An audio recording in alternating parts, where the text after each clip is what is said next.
Всем привет! Сегодня мы будем готовить творожно-тыквенную запеканку. Но прежде чем мы приступим к приготовлению, нам нужно сделать небольшую заготовочку из тыквы.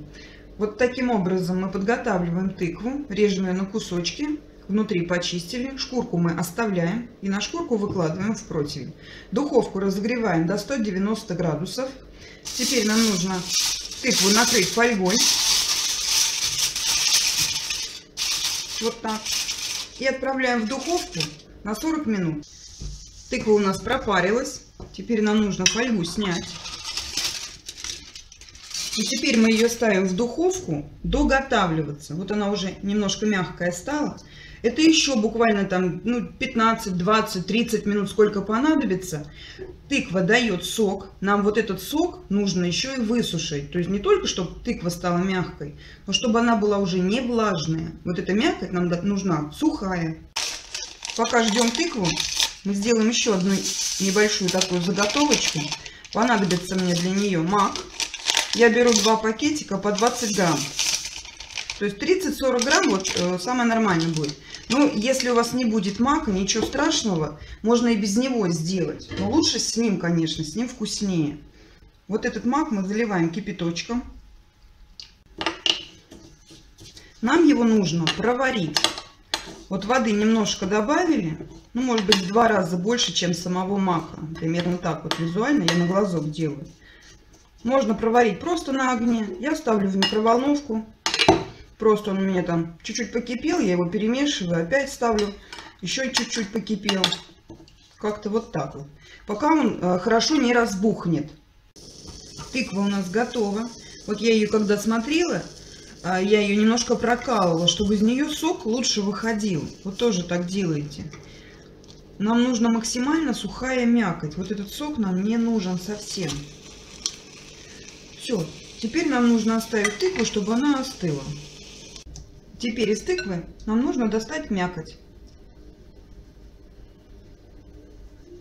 Теперь кусочки тыквы нам нужно измельчить блендером, чтобы получилось пюре. Пюре у нас готово. И чтобы было понятно, вот такого пюре тыквенного у нас должно получиться 600 грамм. То есть, когда вы будете брать свежую тыкву, рассчитывайте, что вы шкурку срежете, почистите ее, плюс сок он уйдет. Это в районе килограмма нужно брать свежей тыквы. И теперь нам нужно отсюда убрать 100 грамм. То есть вот 1/6. Ну, приблизительно я делаю так на глазок. Вот эти 100 грамм, они у нас пойдут на заливку. А на тесто нам понадобится 500 грамм. И теперь будем делать тесто. Тесто у нас будет 2 видов. Вот я так немножко разделила, чтобы было понятно. Одно тесто будет творожное. Мы его будем делать из творога. Второе тыквенное, вот из того пюре, которое мы приготовили. Полкило творога, полкило тыквы. То есть берем вот это одинаковую основу. И дальше примерно одинаково добавляем все ингредиенты. Сюда 2 яйца и сюда 2 яйца. Только сюда 1 апельсин пойдет, а сюда мак. Сахар по вкусу. На творог примерно 100 грамм плюс-минус. В тыкву по вкусу, потому что вы можете попробовать просто, насколько она сладкая. Ну, 2-3 столовые ложки, в общем, по желанию. Мак вот этот, я его сварила и хорошенько просушила. То есть он практически не влажный. То есть я его даже вот такими бумажными полотенчиками подсушивала, чтобы, насколько возможно, воды здесь не было. Если вы вообще будете пользоваться маком, как бы если вдруг не найдете, то можно и без него, ничего страшного. И сюда же пойдет крахмал. Также и сюда, примерно по 2 столовые ложки. Нам понадобится еще заливка. Мы на нее отложили 100 грамм тыквенного пюре. Сюда же 100 грамм сметаны и 1 яйцо. Сахар также по вкусу. Сначала будем готовить творожное тесто. Разбиваем к творогу яйца.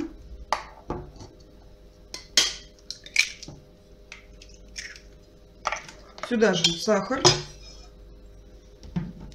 И перетираем блендером. Вот такая масса у нас должна получиться. Насколько возможно, такая нежненькая. Чтобы не осталось у вас никаких комочков.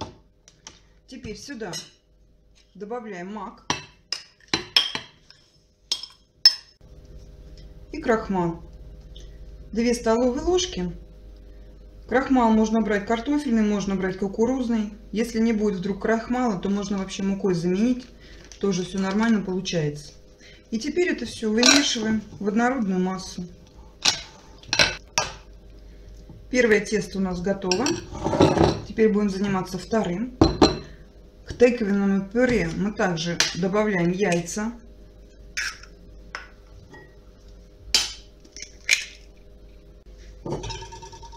Сахар по вкусу, как я и говорила.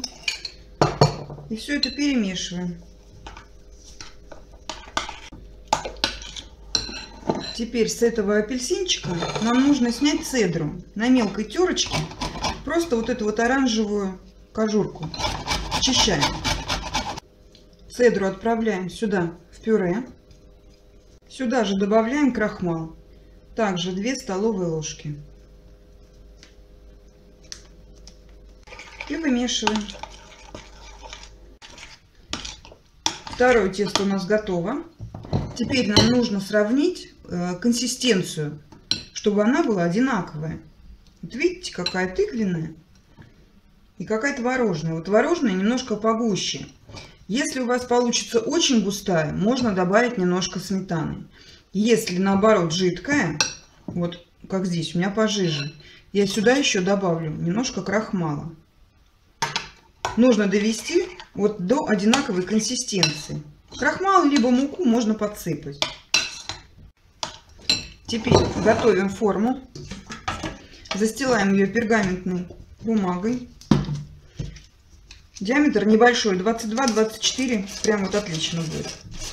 Все хорошенько смазываем растительным маслом, особенно бортики проходим. Духовку включаем заранее на 190 градусов. Теперь начинаем формировать пирог. 2 теста мы будем выкладывать по очереди. Если кто-то готовил вот пирог зебра, принцип такой же. В середку кладем 1 ложку творожного теста, 2 тыквенного. Здесь вот в этом рецепте можно немножко и ляпнуть. Здесь вот красота и симметрия вот абсолютно роли не играет. Потому что вот этой красоты ее не будет потом видно, вы поймете. Поэтому ничего страшного, не переживайте, если вдруг вы ляпнули или еще что-то случилось. Вот по 1 ложечке по очереди выкладываем, и оно у вас растекается.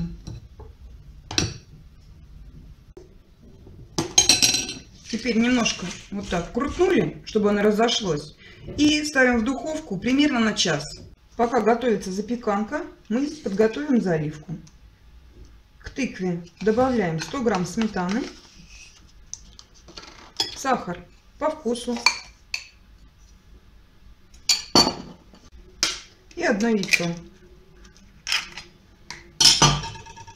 Все хорошенько вымешиваем. Запеканку достаем. Ее нужно обязательно проверить зубочисткой на готовность. Как обычный пирог. Если теста нет, значит оно готово.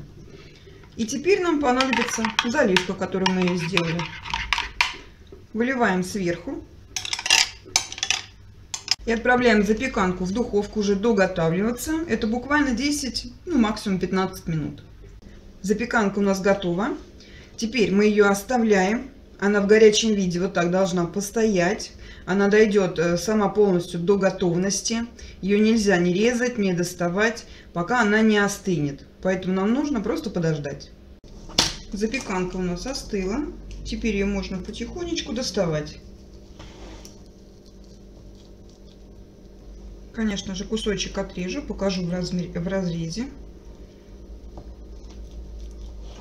Такая запеканка, она получается не только красивая, но еще и очень вкусная. К тому же очень полезная. То есть творог, тыква. Это все очень полезно, но сложно накормить семью такими продуктами. А вот эту запеканку съедают на раз. То есть приготовили, вот она остывать не успевает. Вот такая она в разрезе получается, красивая. Очень интересное сочетание тыквы и творога. Несложно, вкусно. Попробуйте сами приготовить. Уверена, вам тоже все понравится. Всем спасибо, приятного аппетита. Пока-пока.